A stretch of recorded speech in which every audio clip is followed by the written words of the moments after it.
हमारी संस्कृति, हमारे संस्कार सदा रहे हमारे साथ। भारत के महान ग्रंथों और काव्यों का संपूर्ण संकलन। सब्सक्राइब करें तिलक। कई तरीके की एलईडी लाइट्स आपके घर और ऑफिस के लिए। GR LED lights, make India bright.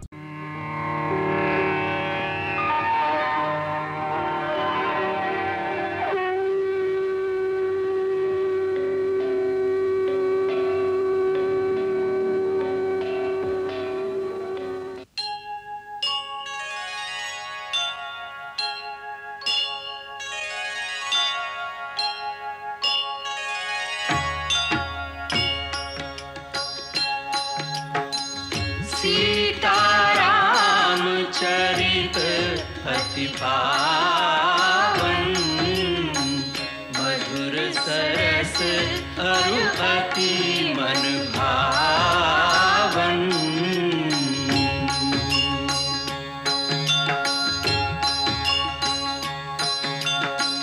पुनि पुनि कितने हो सुने सुनाए, की प्यास बुझत न बुझाए।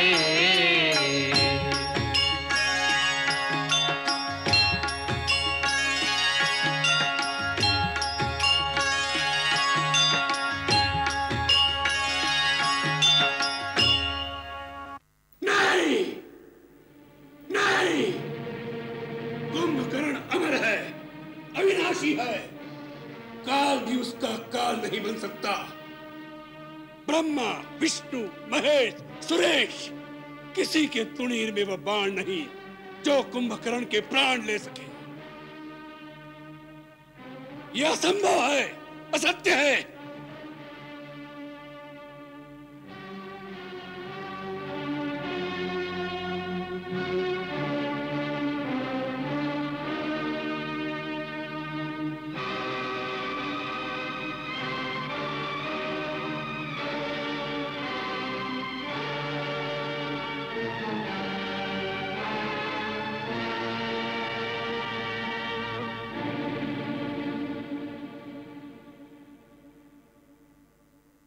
ये असंभव संभव कैसे हो गया?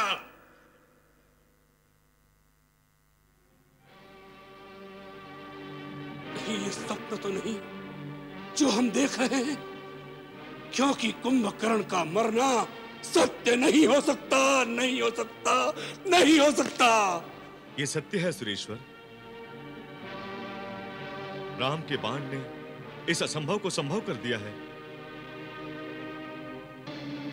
शक्ति के उस सागर को अपूर्व अतुलित राम के बाण ने हमारे महाबली कुंभकर्ण महाराज को धराशायी कर दिया है। ये सत्य है। हमारे महाबली महाराज कुंभकर्ण युद्धभूमि में सदा के लिए सो गए लंकानाथ। ये सत्य है।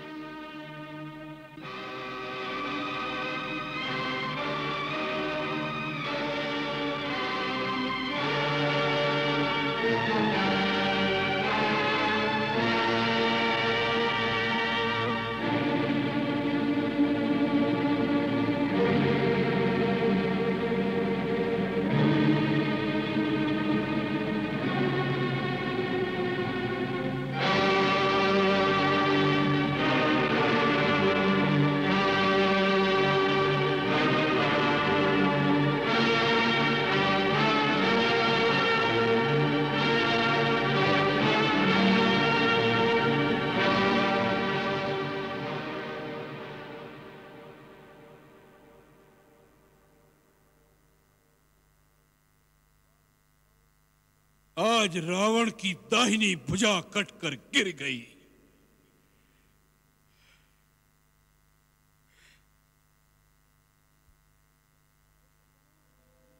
कुंभकर्ण मेरे भाई, हमने ब्रह्मा से तुम्हारे जागने का एक दिन इसलिए नहीं मांगा था कि तुम लंकेश की आन पर अपने प्राणों की आहुति दे दो।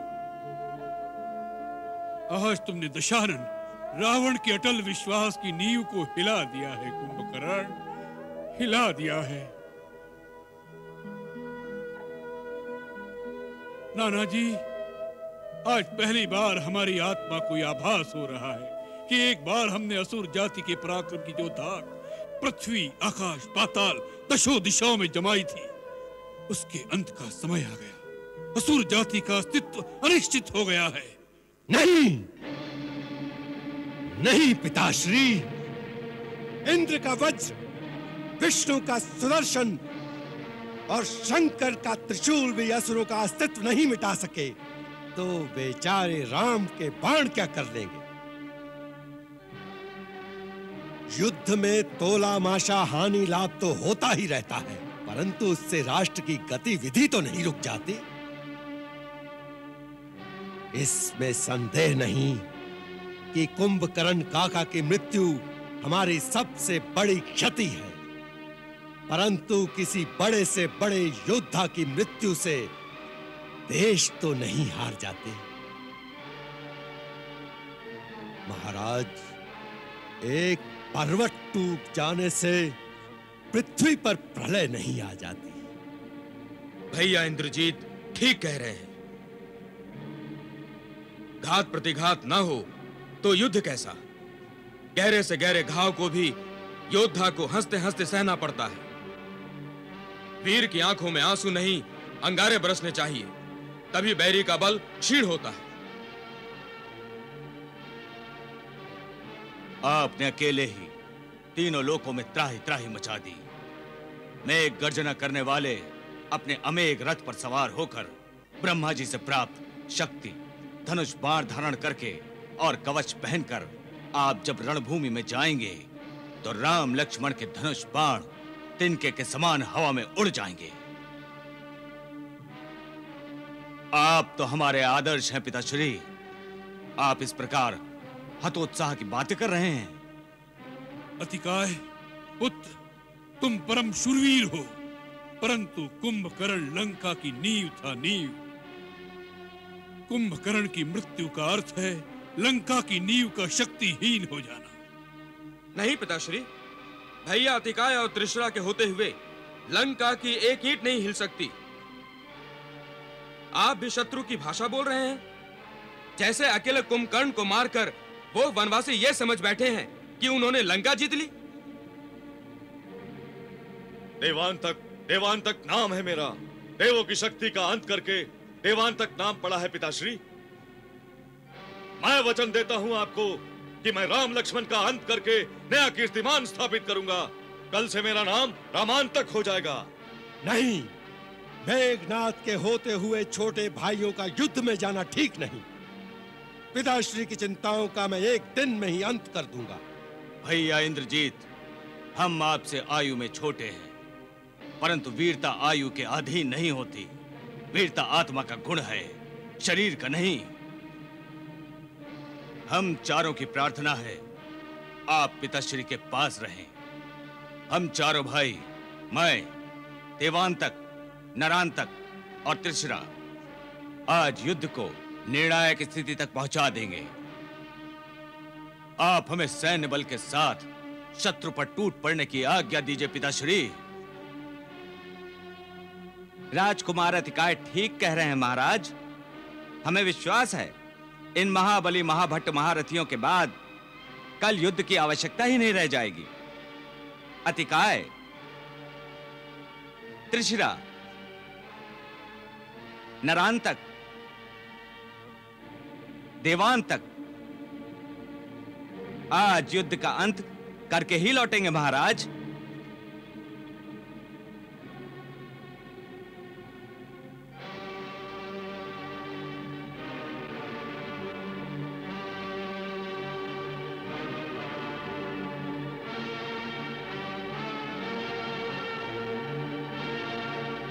अतिकाय, त्रिशिरा, नरांतक, देवांतक, आज तुमने हमारे हारे हुए मन में नई उमंग, नया उत्साह भर दिया है। जाओ, आज सारा संसार रावण के इन महाबली पुत्रों का पराक्रम देखे। जाओ, आज दशों दिशाओं में असुरों का जय घोष गुंजा दो। सेनापति कंपन, सेनानायक, प्रमुख सेनानायक, आप सब राजकुमारों के साथ अपनी अपनी सेना लेकर जाओ, ताकि कोई शत्रु योद्धा उन पर छुपकर पीछे से आघात न करे। इस बात का विशेष ध्यान रखा जाए। जाओ और उन वनवासियों को समाप्त करके आज लंका की विजय का शंखनाद करते हुए वापस आना। जाओ।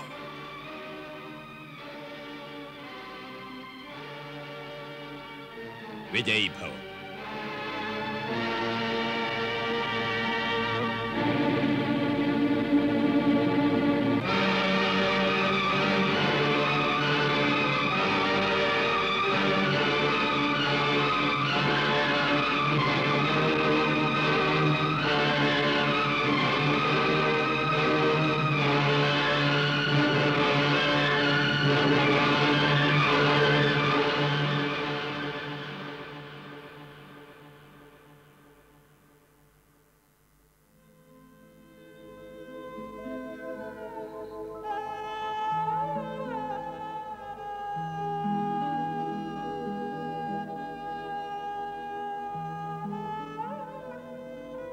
महाराज विभीषण, धीरज रखिए।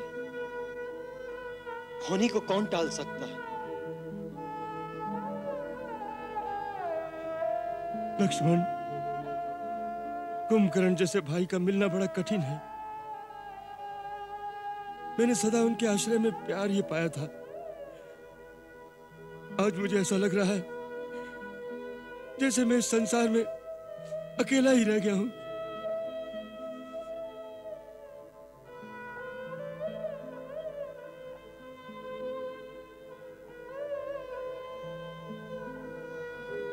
आप इतने ज्ञानी होकर इस प्रकार विफल हो रहे हैं। प्रभु, मैं अपने ही भाई की मृत्यु का कारण बन गया। कोई किसी की मृत्यु का कारण नहीं होता। काल स्वयं मृत्यु का कारण बना लेता है। कौन सी डाली ऐसी है जिस पर फूल खिला, फला और डाल से नहीं गिरा? कौन सी जीवन ज्योति ऐसी है जो प्रज्वलित हुई और बुझी नहीं? मैं, तुम, पृथ्वी पर जन्मा प्रत्येक जीव, सब एक दिन काल के गाल में चले जाएंगे। ये विधि का विधान है कि धरातल पर स्थित चल अचल सबका अंत एक न एक दिन अवश्य है। इसलिए ज्ञानी को मरने वालों का शोक नहीं करना चाहिए। प्रभु, कुंभकर्ण बाल्यकाल से ही मुझे बहुत प्यार करते थे। ऐसी शुभ आत्मा की मृत्यु से दुख तो होगा ही। आत्मा की मृत्यु नहीं महाराज विभीषण, आत्मा की मृत्यु नहीं होती, केवल शरीर का अंत होता है। संसार में कई प्रकार के शरीर हैं। अपने कर्मानुसार प्रत्येक जीव एक शरीर को त्याग कर दूसरा शरीर धारण करता है। यह सोचकर भी आपको शोक का त्याग कर देना चाहिए। आपको तो ऐसे वीर भाई पर गर्व होना चाहिए जो अपने कर्तव्य का पालन करता हुआ वीरगति प्राप्त हुआ। प्रभु, मैं अपनी अंतर्व्यथा कैसे प्रकट करूं? कुंभकर्ण जैसे भाई की मृत्यु के कारण मेरा सिर लज्जा से झुक गया है। मेरा हृदय ग्लानि से भर गया है। ऐसी हीन भावना तो किसी कर्महीन, कर्तव्यहीन और पामर के प्रति प्रकट की जाती है। कुंभकर्ण जैसा अपूर्व, अद्वितीय विराट व्यक्तित्व एक अकेला उदाहरण बनकर अमर रहेगा। न भूतो न भविष्यति। न कुंभकर्ण से पहले कोई कुंभकर्ण पैदा हुआ था और न कुंभकर्ण के पश्चात पृथ्वी पर कोई कुंभकर्ण पैदा होगा। चिर निद्रा ही कुंभकर्ण की नियति थी। चिर निद्रा में लीन होने पर भी कुंभकर्ण का नाम सदा जीवंत रहेगा, जागृत रहेगा। कुंभकर्ण की आत्मा सदा विनाशी बनी रहेगी विभीषण जी। ऐसा वीर होकर भी उसने अधर्म का साथ दिया, पाप का साथ दिया। ये उसी का परिणाम है, इसमें आपका कोई दोष नहीं। अपने चित्त को ग्लानि मुक्त कीजिए महाराज।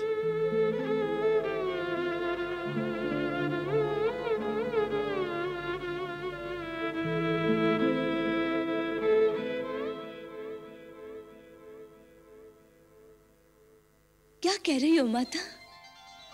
रघुनाथ के बाणों ने कुंभकर्ण को युद्ध भूमि में सदा के लिए सुला दिया। कुंभकर्ण तो असुरों में सबसे अपार शक्तिवान था। पुत्री, तेरे स्वामी श्री राम तो सर्वशक्तिमान हैं। उस धीर वीर गंभीर अटल शैल शिखर से टकराकर सारी शक्तियां चूर चूर होकर बिखर गई हैं। कुंभकर्ण की मृत्यु से बड़ा गहरा आघात पहुंचा है महाराज रावण को। क्या इस आघात से रावण के हृदय में परिवर्तन हो सकेगा? यही तो दुर्भाग्य की बात है। आघात हृदय को किंचित विचलित करके रह जाते हैं, परंतु राजहट और कुमति कुमार्ग से उसे तिल भर भी विचलित नहीं करती। आज अपने सारे महारथी और महाबट सेनापतियों के सहित अत्यंत दुर्दर्श और दुर्दांत योद्धा अतिकाय के नेतृत्व में अपने सारे पुत्रों त्रिशिरा, नरांतक और देवांतक को युद्ध की ज्वाला में झोंक रहा है। राजकुमार अतिकाय की जय! राजकुमार अतिकाय की जय! राजकुमार अतिकाय की जय! राजकुमार अतिकाय की। अतिकाय अपने दल बल के साथ जा रहा है। जगदम्बे, जगदम्बे, मेरे स्वामी के दाहिने सदा विराजमान रहना मातेश्वरी।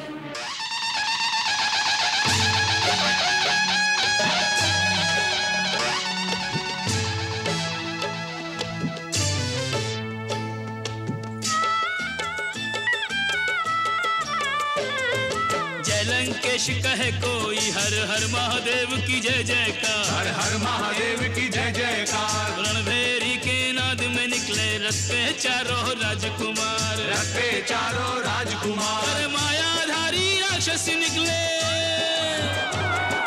मायाधारी लेकर निकले अक्षय शस्त्र के भंडार। मरने मारने को डोले और सर पे है रही मौत सवार, मरने मारने को डोले और सिर पे है रही मौत सवार।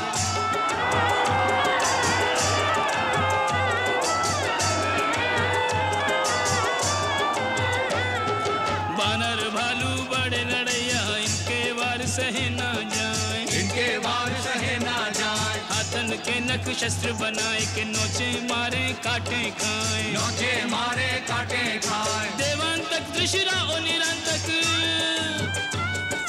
देवांतक त्रिशिरा ओ निरंतक संग लिए अतिकाय को धाए। राक्षस दल और वानर सेना कोई काहू ते कम नाए, राक्षस दल और वानर सेना कोई काहू ते कम नाए।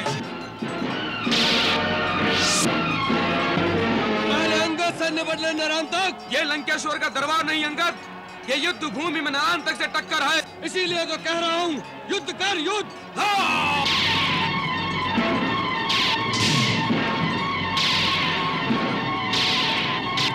कहाँ है राम, कहाँ है लक्ष्मण?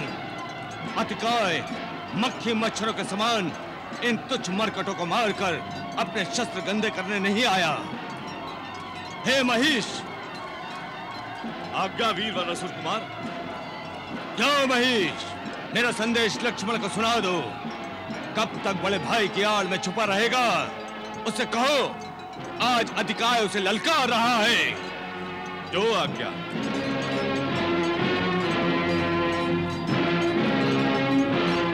मेरे स्वामी श्रीमान अतिकाय ने कहा है कि हे राम, जो शोक तुमने मेरे पिता लंकेश के हृदय को उनके छोटे भाई महाबली कुंभकर्ण का शीश काट कर दिया है, मैं वही शोक तुम्हें देने की ठान कर आया हूं। काका कुंभकर्ण के शीश के बदले तुम्हारे भाई लक्ष्मण का मुंड ठोकरे मारता हुआ अपने पिताश्री के चरणों में अर्पण करने की सौगंध ली है मैंने। जिस प्रकार मेरे पिता अपने छोटे भाई के शोक में तड़प रहे हैं, उसी प्रकार तुम भी अपने छोटे भाई के शोक में तड़पो। तभी अतिकाय की प्रतिहिंसा की आग ठंडी होगी। यदि शत्राणी का दूध पिया है तो लक्ष्मण सामने आए। भैया, मुझे आज्ञा दीजिए। अतिकाय की ललकार सुनने के बाद एक पल भी रुकना कायरता होगी।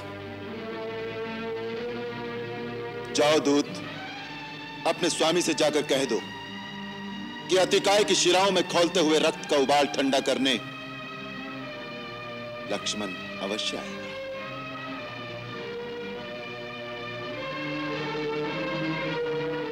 अवधेश, अतिकाय को कुंभकर्ण से कम मत समझिए।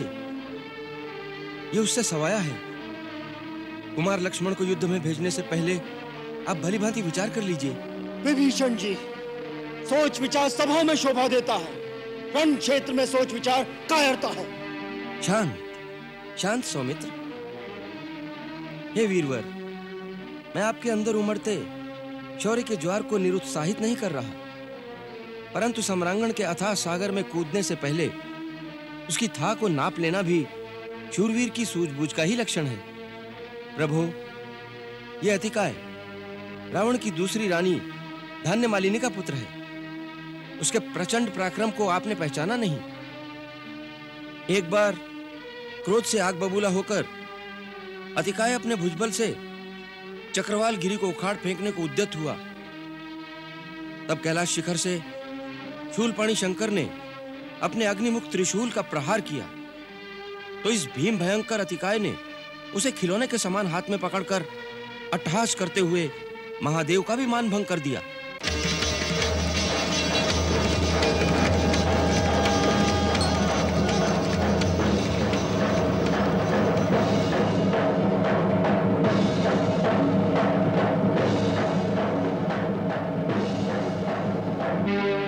फिर उसने शिव से धनुर्विद्या के सारे रहस्य सीख लिए। देवताओं को भी दुर्लभ अस्त्र शस्त्र प्राप्त किए हैं इसने। आदिकाल में मधु और कैटब नाम के दो महत्वाकांक्षी महाबली थे। इंद्र का वज्र भी उन्हें विचलित नहीं कर सका। अपने प्रचंड पराक्रम से देवलोक को भी अपने वश में करके उन दोनों ने एक बार क्षीर सागर में घुसकर चक्रधारी वैकुंठेश्वर पर चढ़ाई कर दी।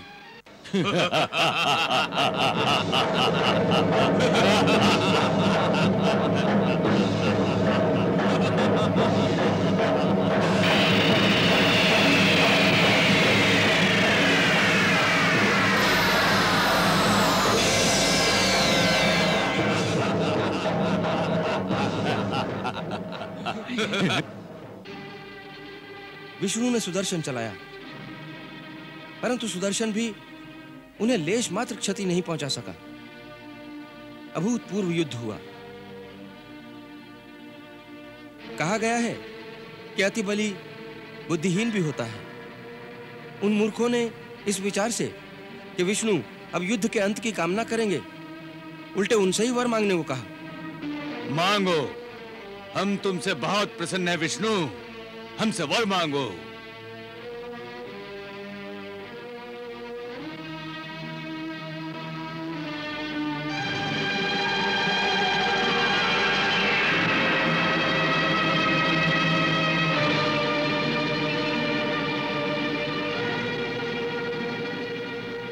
मधु, कैटब, सृष्टि के कल्याण के लिए हम तुमसे तुम्हारी मृत्यु का मार्ग जानना चाहते हैं। अपने मरण का उपाय बताकर अपना वरदान पूरा करो। मान गए मायापति, हमें हमारे ही माया जाल में जकड़कर हमारा मान भंग कर दिया। जिस प्रकार वीर का वार खाली नहीं जाता, वीर का वचन भी रीता नहीं रहता। अन्य कहीं हमें मारना असंभव है। हम मरेंगे तो तुम्हारी जांग पर। अपना पराक्रम दिखाओ परमेश्वर, हमें मृत्यु को प्राप्त करा दो।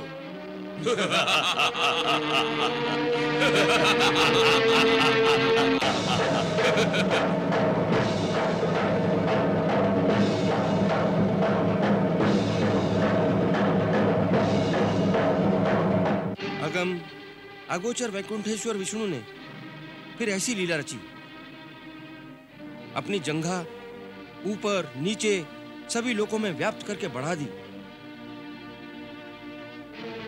मधु कैटब जांघों में फंस गए। फिर जगत नियंता जगन्नाथ ने अपनी कठोर गदा से मधु कैटब दोनों का अंत कर दिया। मधु का मैदा विशाल भूमि पर सर्वत्र फैल गया। इसलिए यह पृथ्वी मेदिनी नाम से विभूषित हुई।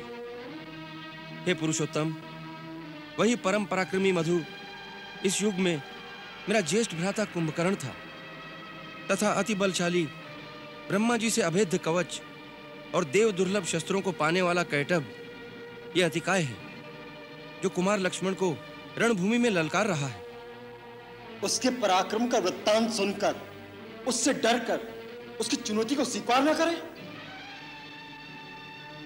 सुमित्रा नंदन के शौर्य और साहस के प्रति शंकित न हो बंधु विभीषण। आप लक्ष्मण के वास्तविक रूप और उसकी शक्ति के बारे में कुछ नहीं जानते।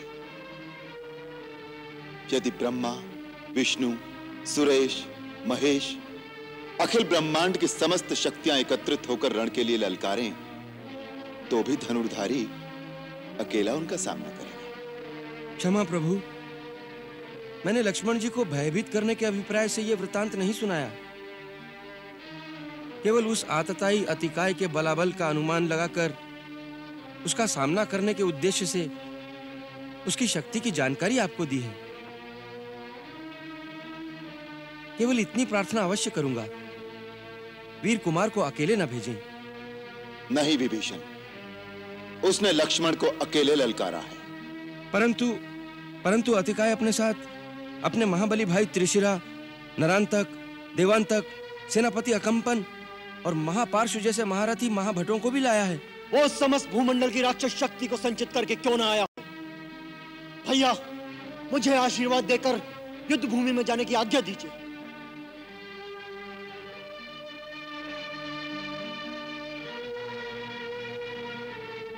विजयी हो, रघुकुल की कीर्ति को उज्जवल करो आर्य श्रेष्ठ।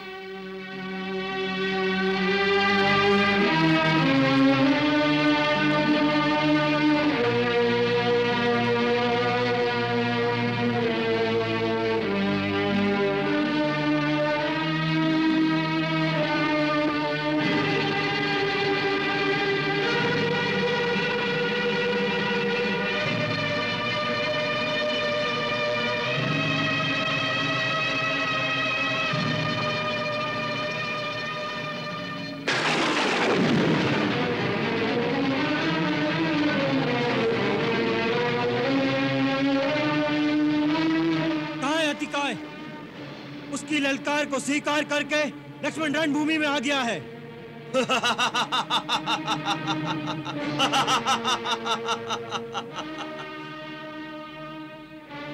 तो तू है लक्ष्मण।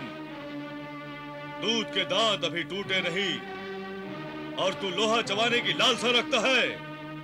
छत्राणी माँ के दूध वाले दांतों की शक्ति को तूने अभी देखा नहीं। क्या तू ही अतिकाय है?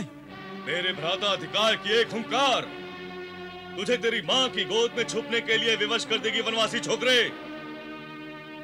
पहले दारुक से तो दो हाथ कर ले। दारुक?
छुपकर तीर नहीं चलाते लक्ष्मण, सामने आ।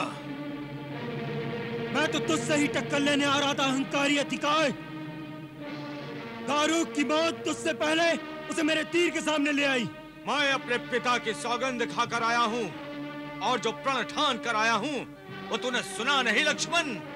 सुना है, सियारों की गीदड़ भपकियां बहुत सुनी है। तेरे इन्हीं प्रलापों का उत्तर देने आया है लक्ष्मण।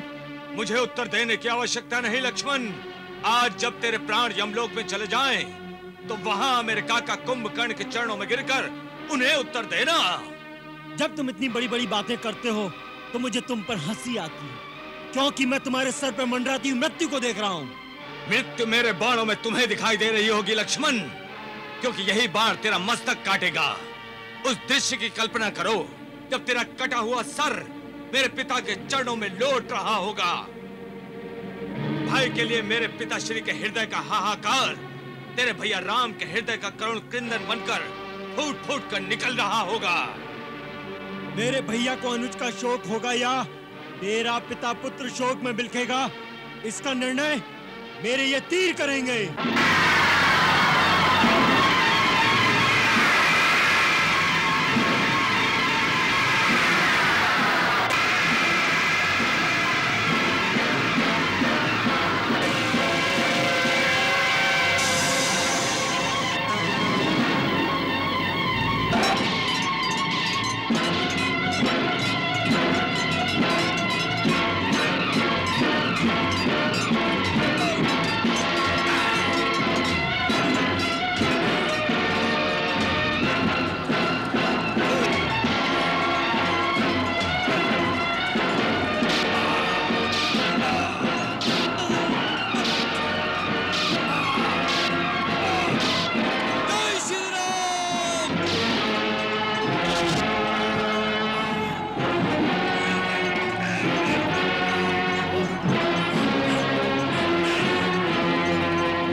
युवराज अंगद ने रावण पुत्र नरांतक का अंत कर दिया।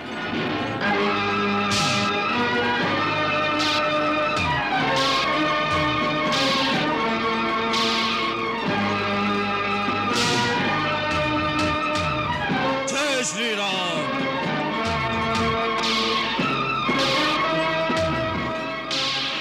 तीन तीन चार चार मिलकर एक अकेले को मारते हो, यही है तुम्हारी रणनीति?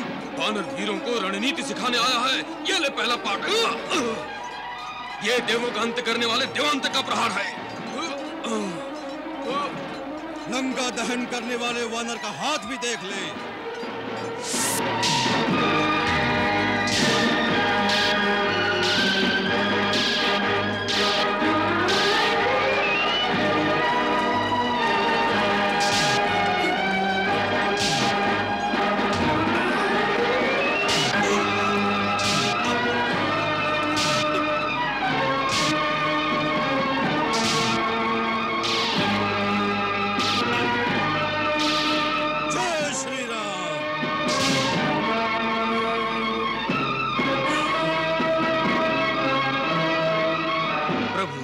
पवन पुत्र हनुमान ने देवताओं के परम शत्रु देवांतक का वध कर दिया है।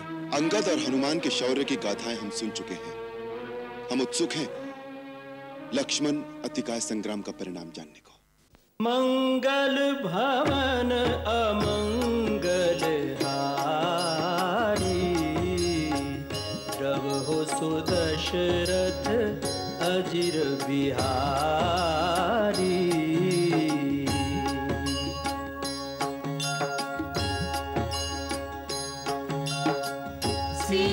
सीताराम चरित अति पावन, मधुर सरस अरु अति मन भावन।